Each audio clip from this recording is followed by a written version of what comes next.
Hey guys, Dan here with Pain For You. Today's going to be Fear Part 2. A couple of days ago I did a video on fear and I asked for you guys to comment below about the thing you're most afraid of. And I pretty much copied and pasted some of these into a little document. So I'm going to be looking down at this here. Need my reading glasses. And for the most part, fear of the symptoms. I fear the symptoms. I fear the symptoms. This gentleman said, I fear being alone, abandoned, and not being good enough, and I fear death. And these are some pretty heavy topics. I fear how I feel, right? Again, symptoms. I fear the symptoms will never change. I'm afraid that my pain in my bruised ribs will become chronic, even though the ribs have healed. I'm going to zoom back out. And that's a legit one. Through fear, focus, and anxiety about a true injury, where there was real tissue damage from falling on ribs, we can literally teach the nervous system to keep on sending the pain signals. And so my encouragement for you, Annette, is to really just trust the body. The body will heal. The body will get better. And it will not become chronic unless you spend all day worrying about it becoming chronic. I mean, we can literally bring these things into fruition through our fear, focus, and anxiety about it. So my encouragement is literally just trust the body. The body knows how to heal. If you've ever gotten a cut before, does your finger still hurt from years ago? No, because you trusted the body to heal. Your ribs are no different. So other fears that people commented about: fear of a pain flare-up, right? Symptoms. Fear of throwing my back out and being out of commission for weeks and weeks. It's terrifying. I fear my symptoms. I fear relapse of the symptoms, right? I fear the pain getting worse. And this last lady was talking about her fear has been all about the diagnosis, meaning the doctors came up with the term, let's see, where is it? Yeah, sacroiliitis, basically an unstable SI joint. So look, if you are still fearing a medical diagnosis that your doctor gave you, my recommendation is to really dig into the TMS literature. Most of these diagnoses are incorrect and therefore can lead to chronic pain because we are told by authority figures that we're broken. And if we buy into that, it can lead to seemingly a lifetime of suffering and pain and worry and fear. And it is most likely an inconsequential finding. Our bodies have imperfections, and when doctors can't figure out what is causing the level of pain which you've got, they will point, you've got this. And most likely it's an innocent bystander. It is not the true cause of the pain. So what I'd like to do is just point out, almost everybody commented fear about their symptoms or their pain or their weakness or whatever it may be. And what I talked about a few days back was there's nothing to worry about. A diagnosis of TMS, which is essentially the body's reaction to this overwhelming stress, tension, negative emotions, unresolved emotions.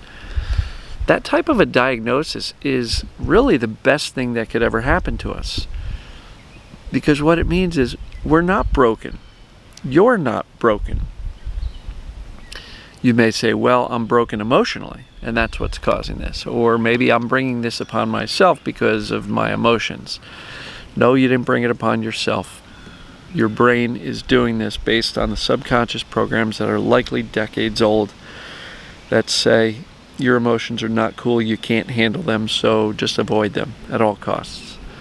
And the pain is one of the costs. It is there to distract us from these overwhelming negative emotions. So TMS is a wonderful diagnosis. It is way better than your body is broken and you're screwed for the rest of your life, right? So when I say there's nothing to worry about, I mean it. Now let's start to dissect fear, because fear is a big deal. All right, and I'm going to go into a couple of things. I do have a couple of notes here because I don't want to miss any of it. A lot of the way we approach this is based on our beliefs. Do we have faith in the TMS diagnosis, or do we have doubt? Right? Faith always precedes taking action. If you have faith in the diagnosis and you believe that that is what is exactly going on with you, and you have faith that you can follow these proven protocols to get out of pain, then you'll take action. If you have doubt, either in the TMS, mind-body syndrome, distraction pain diagnosis, if you have doubt in that, it's very likely that you won't be taking action. Or if you doubt your ability to follow these processes and get out of pain, or if you doubt your ability to allow yourself to feel these emotions because you've always been afraid of these emotions, you're probably not going to take that much action. And doubt definitely creates feelings of anxiety. And look, anxiety looks an awful lot like fear, but there is a huge distinction. Fear can absolutely serve us, right? Fear is when you're crossing the street and you see a car not paying attention, they're coming barreling down at you. You get fear, your body reacts, and you run faster than you've run in a long time. Even with pain, you'll get out of the way because fear serves a purpose, right? Anxiety does not serve a purpose. Fear is caution over a very real and present danger, right? And there's plenty of places where fear is very useful, serves a purpose. Anxiety is caution over a future imagined event. And so I would say that virtually all of these comments here, fear of the symptoms getting worse, fear of a flare-up, fear of it never going away, I would say that's more anxiety. These are the imagined future life that you don't want, right? And so let's distinguish between fear and anxiety. I would say a lot more of us have more anxiety about the future than we do fear of a very present and current danger. So for example, if you look around yourself, am I currently in imminent danger? No, I have some pain, but it hasn't killed me yet. It won't kill me. It's benign. Doesn't leave lasting tissue damage. It hurts like crazy. It's really awful. It really sucks. But are you truly in danger as you look around? Probably not. So you're probably feeling more like anxiety. And anxiety looks a lot like fear. So perhaps if we shift our belief that I'm not fearing the symptoms, but I have anxiety about a future of pain. Okay, that looks a little bit different. So when it comes to worrying and anxiety and fear all kind of go together. Worrying is really wasted energy thinking about a future that you don't want, right? Anxiety is the habit of worrying spiraling out of control, right? So in a lot of my videos, I say focus on what you want, not what you don't want. Stop thinking about this life of pain and agony and misery. That's not helping you. Did a video a couple of days ago or several days ago. Stressing out about stress illness is literally like pouring fuel on the fire. These things are not helping us. And so everything we can do to turn down the volume. Now, I've just learned something about fear and how the body reacts to it.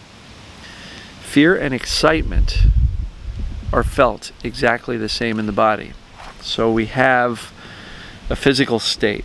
the heart races, we might sweat a little bit, there's a pit in our stomach, there's a surge of cortisol, we get into a hyper-aware state. Well, that same exact physical state happens whether you are feeling fear or whether or not you are excited.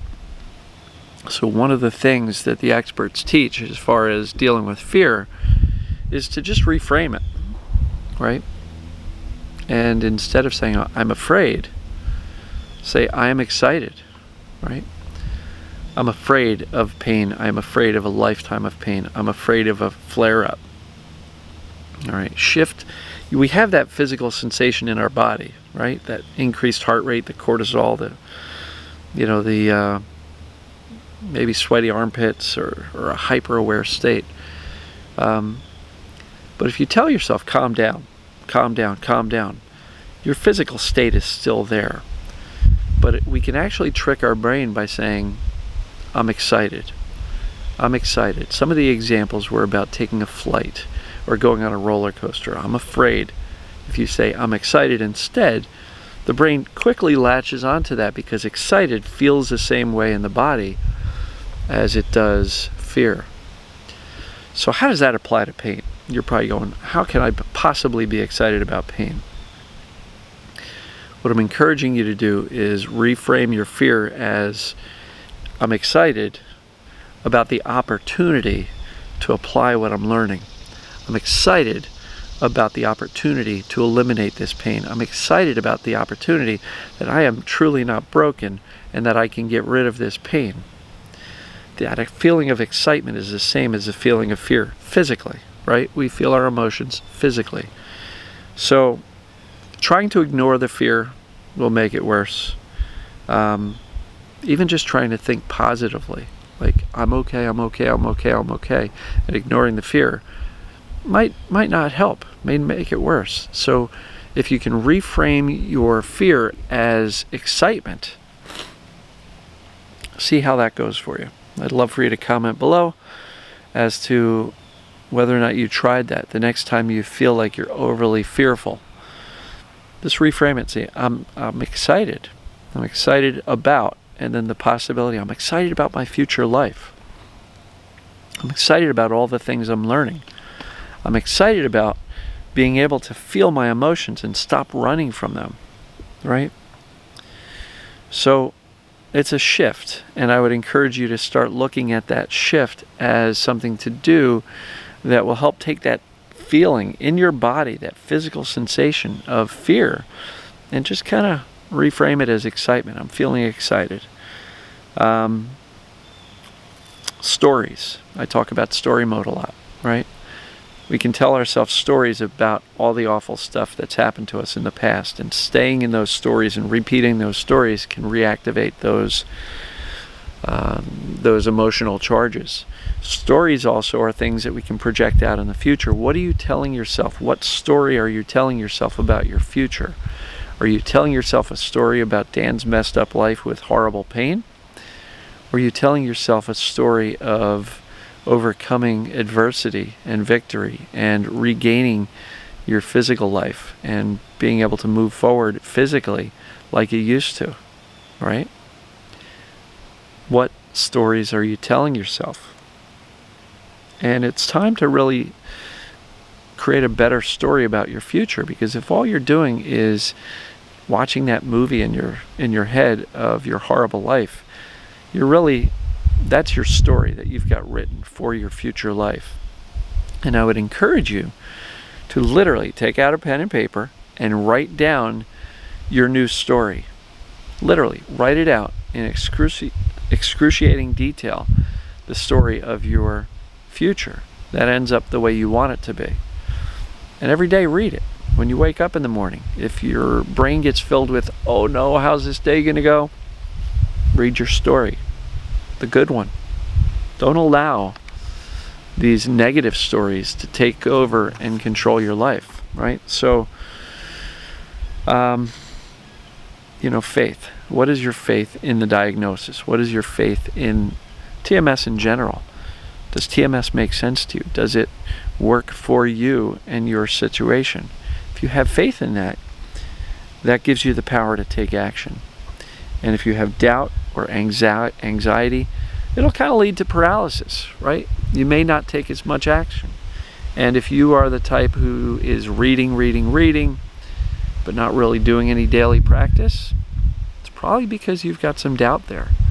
And so I would encourage you to do what you can to build up your belief, not only in TMS as a thing, but in TMS as it relates to you, and most importantly, in your ability to take what you're learning and translate that into action, which will get you better. And look, I'm telling you, if you just read books and educate and study and talk in these Facebook groups and forums, that's not enough. You gotta actually take action to get the results. Look, a lot of us have doubt. What if I do it wrong? You know, yesterday's video was picking the right practitioner or process to get out of this TMS pain. And a lot of people, I know I work with them, are so worried about doing it wrong that if I don't do it exactly perfect, I'm never going to get out of pain. And some people are so adamant that if I don't give them explicit instructions exactly step by step what to do, then they feel like they're going to do it wrong. And so where is that coming from? This perfectionistic tendency to be perfect. Perfect doesn't exist. Imperfect action is going to get you so many more results than waiting to figure out the perfect way to do anything. So I'm trying to kind of deconstruct fear here and anxiety and show the distinction. Fear is, again, exhibiting caution over a very real threat right now, a car barreling down at you as you cross the street. That's a very real physical threat, and that requires fear.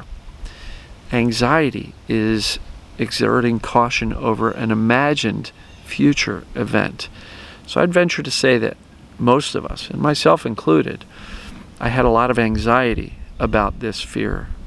I had a lot of anxiety about the pain coming back once it finally tapered down a little bit. I had anxiety about flare-ups and worrying when the next one would happen. I had a lot of anxiety even once I got better and I eliminated my pain. Had a lot of anxiety for a while about it coming back. But again, anxiety is an imagined event that's causing you this fear. So let's reframe it. Instead of saying, I feel this physical sensation in my body that's fear or anxiety, let's reframe it as, I'm excited. I'm excited about my future life. I'm excited about this future life of this story that I've just written out in detail. I'm excited about the possibility of getting to know myself and allowing myself to feel these emotions better. I am excited about my future. And the same physical sensation is there, and again, you'll be able to trick your brain into believing that you're truly excited. Because again, if you're fearful and you're anxious and you say, dude, calm down, just calm down, calm down, calm down, right? Your brain's going to go, I'm trying, but I got all this physical sensation stuff going on that feels a lot like fear. So if by shifting it to, I'm feeling excited, you have a much better chance of shifting that. And it works. I know I've tried it. And so I would encourage you guys to try that and commit to doing it. Every time you're feeling fear, shift it to, I'm excited, and see how that shifts. The only difference between fear and excitement is not your body, but what your brain is doing and what your brain is thinking and creating. So anytime you're feeling that anxiety and fear, just say to yourself out loud, I'm excited. I am really feeling excited. And then tell yourself why, about this positive future that you're creating, this positive story you've written. So I'm going on and on here, repeating myself a little bit, but I just wanted to make these points. So fear, if it's all about the symptoms, do what you can to increase your belief in TMS and your ability to end those symptoms. I don't know. And then shift from fear to excitement, because the physical sensations in the body are the same. So let me know what you think about this. I love the possibility of this new story, create this new story. I had to do that for myself. It took me a long time to figure that out. But when I stopped caring about the symptoms and the pain and started caring more about the future story I wanted to create for myself, that's when I got better. So, all right, guys, love you. Let me know what you think. Comment below, and we'll talk soon. Thanks.